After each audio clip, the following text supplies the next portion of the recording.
Rides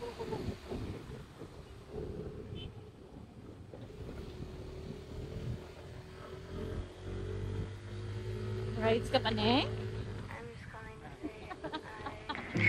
What's up guys? Dadami mo to vlog here. Nakita nyo man guro pagina ng aton kimbaagyan. Alright, diri tayo tuto ng Google Map. Diri tayo maagi sa Don Salvador, Benedicto, pakadto sa Canlaon City via Ecotourism Highway. Alright guys, plano kami makadto sa Century T pero nag-give up kami kay wala kami katulto sa insaktong kadalan.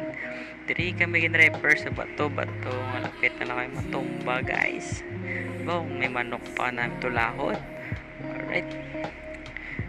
Diri na kami nag-decide nga. Balik ta. Shout out kali sa mga naka-classic bikes, naka-common gear. Shout out sa inyo. Ride safe. Diri kami nag-agi via La Casillana pakadto Canlaon City.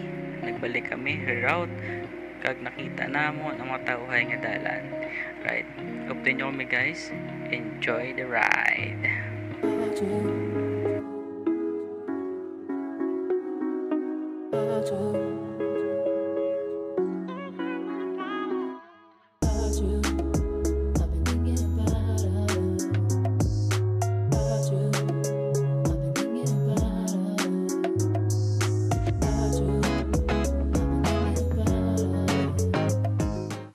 Alright, diri naman kami sa Dungaw kapag kainan, nagkaon after that long drive for 2 hours kag nagtalang-talang.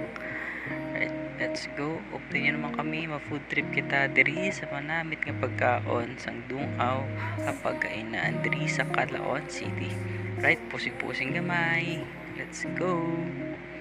Picture sa akata guys. Update nyo kami, tanawon tang lugar. Dungaw sa pagkainan. Shout out kili sa videographer ta nga si Mimi kasagad na amat-amat. Right, the best ang Dungaw guys, serve sila sang lutong bahay.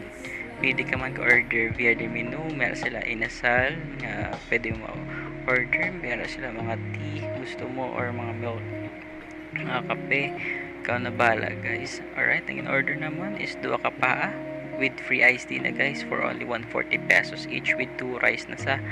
Alright, guys, see you in the next vlog. Goodbye.